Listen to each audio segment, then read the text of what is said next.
Viewers, আপনারা সবাই জানেন বর্তমানে কম্পিউটার লিটারেসি ছাড়া আপনার চাকরির লাইফ শুধু নয়, আপনার পার্সোনাল লাইফ, স্টুডেন্ট লাইফ, এমনকি আপনি যদি ছোটোখাটো বিজনেসম্যান বা আপনি একজন বিজনেস পার্সোনাল হয়ে থাকেন, সেক্ষেত্রে আপনার কম্পিউটারের বেসিক আইডিয়া এবং অ্যাডভান্সড আইডিয়া থাকা খুবই জরুরি। ফ্রেন্ডস, গত টিউটোরিয়ালে আমি দেখিয়েছি যে এমএস ওয়ার্ডের ইন্টারফেস এবং ফাইল ট্যাবের ডিটেলস। আপনারা যদি আমার আগের ভিডিও কেউ না দেখে থাকেন তো আমার ডেসক্রিপশন বক্সে এর লিঙ্ক দেওয়া থাকবে, আপনারা চাইলে দেখে আসতে পারেন। ফ্রেন্ডস, আমি হোম ট্যাবের টিউটোরিয়ালটি দুইটি ভাগে ভাগ করেছি, পার্ট 1 এবং পার্ট 2। পার্ট 1-এ থাকবে ক্লিপবোর্ড এবং ফন্ট রিবনের ফাংশনগুলোর ডিটেলস, এবং পার্ট 2-তে থাকবে প্যারাগ্রাফ, স্টাইলস অ্যান্ড এডিটিং ফাংশনগুলোর ডিটেলস।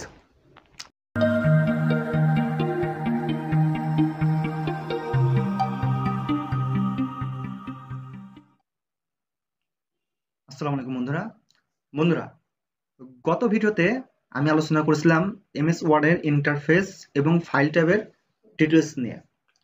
তো বন্ধুরা, আজকে আমরা আলোচনা করব হোম ট্যাবের ক্লিপবোর্ড এবং ফন্ট রিবন নিয়ে। আমি ভিডিওগুলো ছোট ছোট করব যাতে করে আপনারা ভিডিওগুলো দেখে প্র্যাকটিস করতে পারেন এবং নিজেদেরকে ইমপ্রুভ করতে পারেন।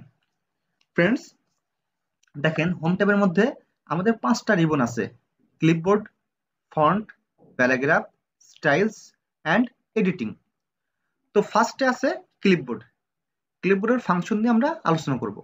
ফ্রেন্ডস, এমএস ওয়ার্ডের যদি আপনি প্র্যাকটিস করতে চান তো আপনার অবশ্যই কোনো না কোনো কন্টেন্ট বা প্যারাগ্রাফ দিয়ে প্র্যাকটিস করতে হবে। সেক্ষেত্রে আপনি যদি মনে করেন আপনি অটো প্যারাগ্রাফ নিতে পারবেন বা অটো প্যারাগ্রাফ আপনি নিতে চান, সেক্ষেত্রে এমএস ওয়ার্ডের একটা সূত্র আছে। সূত্রটা কি? ইকুয়াল দেবেন, ইকুয়াল দিয়ে র্যান্ড দিয়ে ফার্স্ট ব্র্যাকেট ওপেন। আপনি যদি মনে করেন আমি 3টা প্যারাগ্রাফ নেব তো 3 দেবেন। কয় লাইনের প্যারাগ্রাফ? মনে করেন আপনি কমা দিয়ে 3 লাইনের প্যারাগ্রাফ 3টা নেবেন। ফার্স্ট ব্র্যাকেট ক্লোজ, ইন্টারপ্রেস করবেন। জাস্ট ইন্টারপ্রেস করলেই আপনার 3টা প্যারাগ্রাফ অটো চলে আসবে। আপনাকে আপনার কোনো সোর্স থেকে কাট কপি পেস্ট করে প্যারাগ্রাফ এমএস ওয়ার্ডের ডকুমেন্টসে আনতে হবে না। তো ফ্রেন্ডস, দেখেন, আমরা প্রথমে আলোচনা করব ক্লিপবোর্ডের ফাংশন নিয়ে। তো দেখেন, ক্লিপবোর্ডের এই রিবনের ডান পাশে একটা ড্রপ ডাউন দেখা যাচ্ছে। এখানে ক্লিক করলে আমাদের সামনে ক্লিপবোর্ডের পপ আপ বক্সটা শো করবে।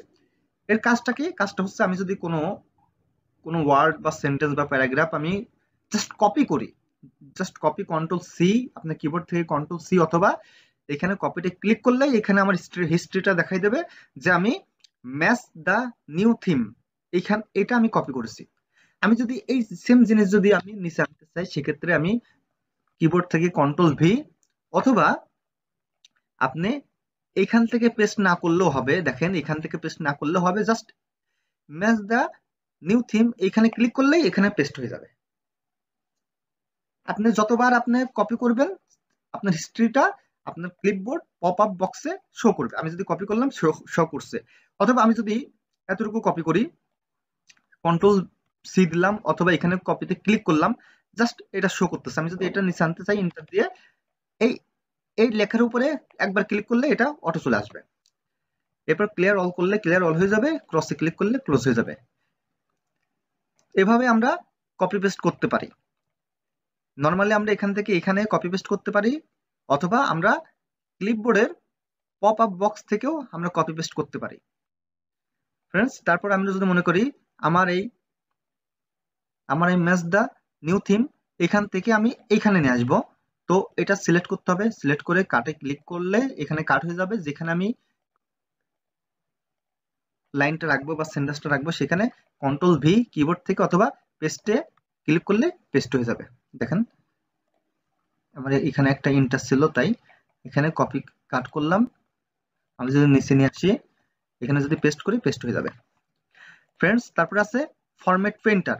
ফরম্যাট পেইন্টার হচ্ছে আপনি যদি কোনো লাইন বা কোনো ওয়ার্ড অথবা কোনো প্যারাগ্রাফে কোনো ফরম্যাট অ্যাপ্লাই করেন, সেই ফরম্যাটটা যদি আপনি সেম ফরম্যাট যদি অন্য প্যারাগ্রাফে অ্যাপ্লাই করতে চান, সেক্ষেত্রে আপনার দ্বিতীয়বার ওটা সেটিং করতে হবে না। ফন্ট সাইজ বা ফন্ট বা কালার এগুলো সেটিং করতে হবে না। আপনি আগের প্যারাগ্রাফে যে ফন্ট সাইজ, যে ফরম্যাটটা করেছেন, সেই ফরম্যাটটা জাস্ট ফরম্যাটটা কপি করে আপনি সিলেক্ট করলেই সেই ফরম্যাটটা ওইখানে পেস্ট হয়ে যাবে। যেমন আমি দেখাচ্ছি, আমি যদি মনে করি এই প্যারাগ্রাফটা আমি সিলেক্ট করলাম, সিলেক্ট করে এর ফন্টটা দিলাম, যেমন আমাদের বাংলাদেশের ক্ষেত্রে সবচেয়ে বেশি যে ফন্টটা ব্যবহার করা হয় সেটা হচ্ছে টাইমস নিউ রোমান। আমি এটা সিলেক্ট করলাম, সিলেক্ট করে আমি যদি মনে করি এটা 16 সাইজ হবে, এর কালারটা হবে রেড কালার। তো আমি জাস্ট রেড কালার করলাম, রেড কালার হয়ে গেল। আমি যদি মনে করি এই সেম এইটা এর নিচের প্যারাগ্রাফে অ্যাপ্লাই হবে, আমি জাস্ট যেটা বর্তমানে ফরম্যাট করা আছে সেটা সিলেক্ট করে ফরম্যাট পেইন্টারে ক্লিক করলে যেটাতে আপনি অ্যাপ্লাই করবেন সেটা শুধু সিলেক্ট করে ছেড়ে দেবেন, দেখবেন সাথে সাথে আপনার আগের যে ফরম্যাটে যেটা ছিল সেম সেম ফরম্যাট এই প্যারাগ্রাফেও অ্যাপ্লাই হয়ে গেছে। তো ফ্রেন্ডস, এটাই ছিল ক্লিপবোর্ডের ফাংশনের ডিটেলস। তো এরপরে আছে ফন্ট। ফ্রেন্ডস, আমি কন্ট্রোল জেড চেপে আন্ডু করে দিচ্ছি, দেখেন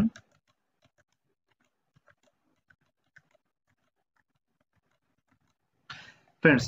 এবার ফন্ট রিবন, দেখেন আমার এখানে যে ফন্ট আছে বাই ডিফল্ট সেটা হচ্ছে ক্যালিবারি বডি। আমি যদি মনে করি এটা আমি টাইমস নিউ রোমানে নেব, জাস্ট পুরো প্যারাগ্রাফ বা যে অংশটাকে আপনি ফন্ট চেঞ্জ করবেন সেই অংশটা সিলেক্ট করে টাইমস নিউ রোমানে ক্লিক করলেই এটা টাইমস নিউ রোমান ফন্টে চেঞ্জ হয়ে যাবে। আমি যদি মনে করি ফন্ট সাইজটা আমি চেঞ্জ করব, সো এখান থেকে আমি 14, 16, 18, 20 যেটা সিলেক্ট করে সেটাই ফন্ট সাইজ ইনক্রিজ বা ডিক্রিজ হবে। আমি জাস্ট 14তে রাখলাম। এরপর ফ্রেন্ডস, আমি যদি মনে করি যে লেখাটাকে আমি বোল্ড করব সেটা জাস্ট সিলেক্ট করে বোল্ডে ক্লিক করব, দেখেন বিতে বোল্ডে ক্লিক করলেই আপনার বোল্ড হয়ে যাবে, অথবা আপনি আপনার কিবোর্ড থেকে কন্ট্রোল বি প্রেস করলেই বোল্ড হয়ে যাবে। দেখেন আমি এখানে আবার বিতে আমি যদি মনে করি আমার এই বোল্ডটা আমি রিমুভ করে দেবো, জাস্ট যতটুকু বোল্ড আছে ততটুকু সিলেক্ট করে বোল্ডে ক্লিক করলে ওটা রিমুভ হয়ে যাবে। এরপরে আমি যদি মনে করি আমি এই প্যারাগ্রাফটি ইটালিক করব, ইটালিকে ক্লিক করলে ইটালিক হয়ে যাবে, আবার ইটালিকে ক্লিক করলে এটা রিমুভ হয়ে যাবে। এরপর আমি যদি মনে করি আমার প্যারাগ্রাফের কোনো অংশ আমি আন্ডারলাইন দিয়ে হাইলাইটস করব, সেক্ষেত্রে যে অংশটুকু আমি আন্ডারলাইন দিয়ে হাইলাইটস করতে চাই ততটুকু আমি সিলেক্ট করে ইউতে ক্লিক করলে দেখেন আন্ডারলাইন হয়ে যাবে এবং হাইলাইটস হয়ে যাবে। দেখেন আমি নিচে আন্ডারলাইনের পাশে একটা ড্রপ ডাউন আছে, এখানে ক্লিক করে দেখেন আমি এইগুলো ব্যবহার করতে পারি হিসেবে, আন্ডারলাইন হিসেবে এগুলো ব্যবহার করতে পারি, বা আন্ডারলাইন ডাবল আন্ডারলাইন ব্যবহার করতে পারি। দেখেন এবার যদি আমি মনে করি আন্ডারলাইনটা আমি রিমুভ করব, জাস্ট সিলেক্ট করে ইউতে ক্লিক করলে আন্ডারলাইনটা উঠে যাবে। এরপরে ফ্রেন্ডস আছে স্ট্রাইক থ্রু। আমি যদি মনে করি আমি যতটুকু স্ট্রাইক করব, যতটুকু ওয়ার্ড বা সেন্টেন্স স্ট্রাইক করব, সিলেক্ট করে স্ট্রাইক থ্রুতে ক্লিক করলেই এটা স্ট্রাইক হয়ে যাবে, মাঝে একটা দাগ পড়ে যাবে প্রত্যেকটা সেন্টেন্সে ফার্স্ট টু লাস্ট যতটুকু আপনি সিলেক্ট করবেন। এরপর আপনি আবার যদি এটা রিমুভ করতে চান সেক্ষেত্রে স্ট্রাইক থ্রুতে ক্লিক করলেই আবার ওটা উঠে যাবে। ফ্রেন্ডস, এরপরে আছে সাবস্ক্রিপ্ট। যেমন আমরা সায়েন্সে পড়েছি ওয়াটার সমান H2O। এখন আমি টুটা যদি এইচ এর নিচে রাখতে চাই সেক্ষেত্রে আমি যদি এই শুধু টুটা সিলেক্ট করলাম, সিলেক্ট করে এই যে সাবস্ক্রিপ্টে ক্লিক করলেই টুটা এইচ এর নিচে চলে যাবে, যেটা H2O। এরপরে আছে সুপারস্ক্রিপ্টটা হচ্ছে আমি যদি মনে করি, যেমন আমরা আগে ম্যাথের যে সূত্র পড়ছি এ বি হোল স্কোয়ার, যদি এ বি দিই আর টুটা দিই, টুটা যদি মনে করি আমি বি এর উপরে দেবো, যেটা আমরা ইকুয়েশনে করেছি, এক্সেলের ইকুয়েশনে করেছি বা ওয়ার্ডের ইকুয়েশন আছে, হ্যাঁ। তো আমরা যদি মনে করি যে আমরা এটা উপরে উঠাবো, সেটা আমরা সুপারস্ক্রিপ্টের মাধ্যমে টুটা বি এর উপরে উঠাতে পারি। আমি টুটা সিলেক্ট করলাম, সিলেক্ট করে জাস্ট সুপারস্ক্রিপ্টে ক্লিক করলেই উপরে উঠে যাবে। এটা যদি রিমুভ করতে চান আবার একবার প্রেস করলে ওটা নর্মাল হয়ে যাবে। এরপর যদি আমি মনে করি যে আমি কোনো অংশ বা কোনো প্যারাগ্রাফটা ফন্ট এইখান থেকে এই সাইজটা এখানে চেঞ্জ না করে এই ইনক্রিজ ফন্ট সাইজ এইখানে যদি আমি ক্লিক করি ইনক্রিজ হয়ে যাবে, পাশে ডিক্রিজ হয়ে যাবে। এরপরে আছে দেখেন, এরপর আছে চেঞ্জ কেস হচ্ছে চেঞ্জ কেসের মধ্যে আছে sentence case, lower case, upper case, তারপরে টগল কেস, আর একটা আছে ক্যাপিটালাইজ ইচ ওয়ার্ড।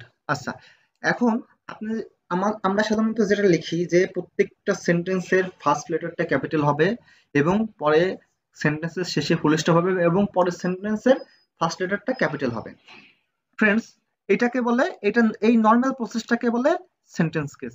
আমরা যদি মনে করি যে লয়ার কেস হবে, না, প্রত্যেকটা ওয়ার্ডই লয়ার হবে, ফুল স্টপের পরেরটাও লয়ার হবে, আবার ফার্স্ট ওয়ার্ডটাও লয়ার হবে, মাঝে সব লয়ার হবে, সেগুলি প্রেস করলে দেখেন এই ভিটাও স্মল হয়ে গেছে, এখানে ডব্লিউটাও স্মল হয়ে গেছে।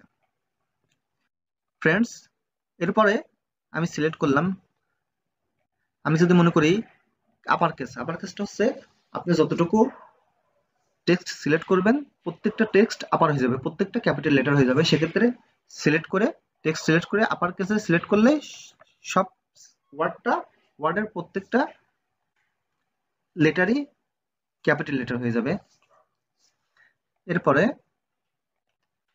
এরপরে আছে ক্যাপিটালাইজ ইচ ওয়ার্ড, প্রত্যেকটা ওয়ার্ডের ফার্স্ট লেটারটা ক্যাপিটাল ওয়ার্ড হবে। তো আমি যতটুকু করতে চাই ততটুকু সিলেক্ট করে ক্যাপিটালাইজ ইচ ওয়ার্ডে ক্লিক করলে দেখেন প্রত্যেকটা ওয়ার্ডের ফার্স্ট লেটারটা ক্যাপিটাল লেটার হয়ে যাবে। এরপরে আছে টগল কেসটা হচ্ছে যে প্রত্যেকটা ওয়ার্ডের ফার্স্ট লেটারটা স্মল লেটার হবে, বাদ বাকি সব আপার লেটার হবে। দেখেন আমি যদি ক্লিক করে দেখেন প্রত্যেকটা লেটারটা স্মল লেটার হচ্ছে এবং বাদ বাকি সব ক্যাপিটাল লেটার। আমি যদি আবার নর্মালে ফেরত যেতে চাই সেক্ষেত্রে সিলেক্ট করে চেঞ্জ কেসে ক্লিক করে সেন্টেন্স করলেই আগের অবস্থায় ফেরত যাবে। ফ্রেন্ডস, তারপর আছে টেক্সট ইফেক্টস এন্ড টাইপোগ্রাফি, আমি সিলেক্ট করলাম। আমি যদি এখানে আমার টেক্সটটা ইফেক্ট করতে চাই দেখেন এখানে অনেক আছে, আমি যে স্টাইলটা নিতে চাই সেই স্টাইলে আমার টেক্সটটা ওইখানে অ্যাপ্লাই হবে। এছাড়া আপনি ফিল করতে পারেন আউটলাইন, আপনি যে স্টাইলটা নেবেন সেই স্টাইলের আউটলাইনটা আপনি চেঞ্জ করতে পারেন, আউটলাইনে কি কালার দেবেন, শেডো যদি পিছনে শেডো থাকে শেডো হবে কি কালার, কিভাবে শেডো হবে, রিফ্লেক্সটা কিভাবে হবে, গ্লো মানে এর ইয়েটা কেমন হবে, গ্লোটা কেমন হবে জাস্ট এমন সেট করে আপনি করলেই সেরকম আপনার সামনে ইফেক্টসটা হয়ে যাবে। আপনি আনডু করলেই, আপনি যদি আগের অবস্থায় ফিরে যেতে চান আপনি আনডু করলেই চলে আসবে। কিবোর্ড থেকে কন্ট্রোল জেড বা এই যে উপরে এখানে আমরা আনডু নিয়েছিলাম, এই যে এখানে আমরা গত ভিডিওতে যেটা দেখিয়েছিলাম যে কাস্টমাইজ কুইক অ্যাক্সেস টুলবার, আপনারা যদি আমার আগের ভিডিও না দেখে থাকেন তো দেখেন উপরে আমার আগের ভিডিওর ডেসক্রিপশন লিংক চলে আসবে, ওখানে ক্লিক করে আমার আগের ভিডিওটা দেখতে পারেন।